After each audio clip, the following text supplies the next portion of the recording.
es quizás la obra más famosa de todas las obras bolivianas coloniales, la famosísima Virgen del Cerro, que si bien tiene espacios con personajes que desarrollan pequeñas historias que son fascinantes, por cierto, a mí me llama muchísimo más la atención la imagen de Felipe V.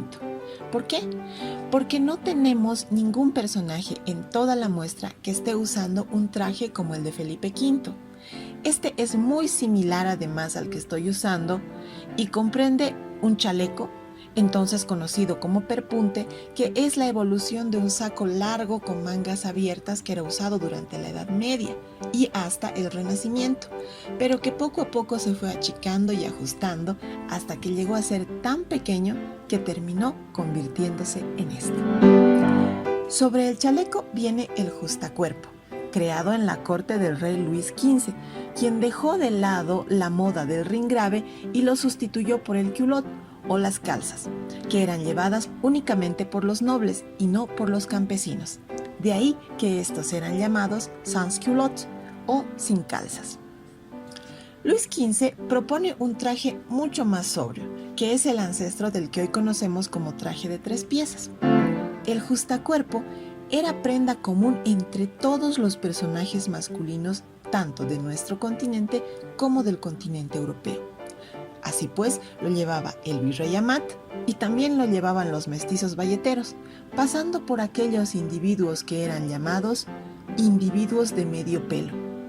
Podemos también observar los bordados, tal como dijimos, parte de la estética del barroco, que había evolucionado al rococó, un poco más relajado y un poco menos tirante a las curvas y contracurvas, pero sí a los adornos simétricos.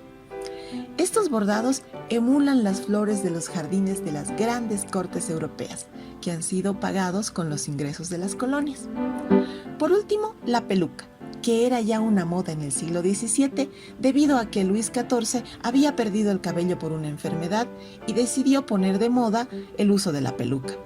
Para el siglo XVIII, la moda no se había ido, pero se había adoptado la peluca empolvada, en la que la prenda era sometida a varios polvos y talcos que le daban la apariencia canosa que causaba furor en todas las cortes.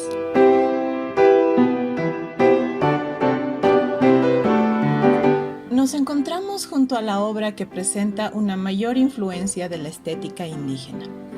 No hemos de olvidar que el arte colonial en nuestro subcontinente ha sido forjado en base a principios estéticos europeos, más propiamente dicho, hispanos. Estos a su vez cargaban consigo la influencia árabe de siglos de ocupación. Es por eso que es importante apreciar las pocas luces que aquí se puede apreciar sobre el traje indígena, que no tuvo grandes variaciones a lo largo de la colonia, pues como pueden ustedes apreciar, tenemos el unku. Se trata de una túnica hecha en una sola pieza con diseños tradicionales y no así barrocos. En el traje indígena se puede ver líneas, que son lo más opuesto al barroco que se nos puede ocurrir. Ver líneas y no curvas y contracurvas genera un fuerte contraste con el estilo predominante. Lo geométrico ideativo de los indígenas fue característico de ellos incluso desde Tiwanaku. Este estilo es impuesto también debido a los tejidos, que dejaban formas geométricas en sus diseños. Salvo los indígenas de clase alta, que adoptaron por completo el traje español, el resto mantuvo sus atuendos prehispánicos, combinándolos de acuerdo al grado de aculturación. Si estaban más cerca o más lejos de los españoles, podía verse usando a un indígena medias o sombreros con plumas, pañoletas y otros. Como pequeña anécdota, tenemos la noticia de que a mediados del siglo XVII en La Paz se creó una serie de ordenanzas que prohibían a los indígenas sin rango usar elementos españoles.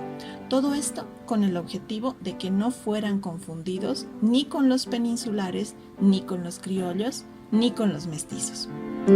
Es bueno recordar a partir de esta anécdota que la vestimenta, tanto en Europa como en América, pero mucho más en América por la variedad de grupos étnicos y mezclas raciales que habían tenido lugar, tenía que ver con la situación social y étnica de quien la usara, no pudiendo contravenir el reglamento establecido por la sociedad.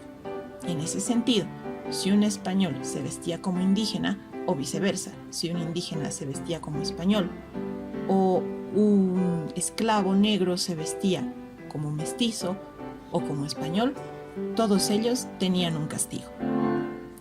Apreciamos también en la obra algo interesante, que son los accesorios, como este penacho de plumas naturales en un collar y la famosa mascaipacha, heredada de los incas. De autor desconocido, La Virgen María hilando es una de las obras que nos recuerda un elemento en común entre la tecnología textil española y la americana. Se trata del uso, que debido a que había sido creado en el Neolítico, el conocimiento y el manejo de este se diseminó antes de que el ser humano pasara a poblar América. En Aymara, el uso es conocido con el nombre de caputici y era usado para elaborar las prendas de vestir, inicialmente con lana de camélidos. Esto se ampliaría con la llegada de los españoles y la consecuente llegada de la lana de oveja, que se convertiría en base de la vestimenta, en particular de la región andina, cuyo clima, como todos sabemos, fue siempre desfavorable. Recordemos que se forjaron sendos obrajes donde se trabajaba la vestimenta en base a esta lana, y esta vestimenta era distribuida y comercializada por los encomenderos, de modo que a nadie le faltara vestido. La única diferencia era la calidad de la lana. El vellón de la vicuña era considerado un elemento de lujo y fue exportado a Europa y vendido de manera monopólica por el Imperio Español. Claro que tampoco se salvó del contrabando y llegó incluso hasta la corte francesa. Del versátil vellón se fabricaban capas, jubones e incluso ropa interior, que era muy cotizada por los altos miembros de la nobleza. Un elemento interesante que podemos notar aquí son estas pequeñas cintas. Si bien la presente obra data del siglo XVIII, la moda de las cintas tiene sus inicios en un interesante episodio protagonizado por un personaje, que para variar se encontraba en la corte de Luis XIV, rey de Francia.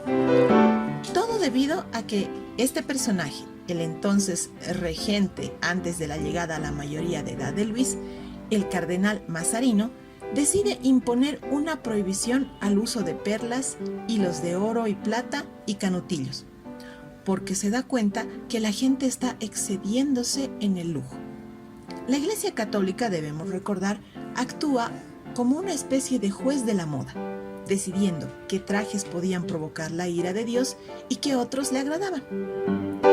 Pero ya saben cómo es esto: hecha la ley, hecha la trampa.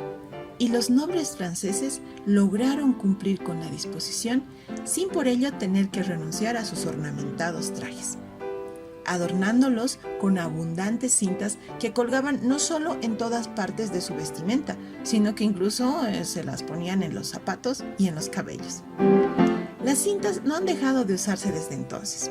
Claro que los costos y las calidades hoy son mucho más variados, así que ya saben, si hoy ven una prenda adornada con cintas, se la debemos al cardenal Mazarino.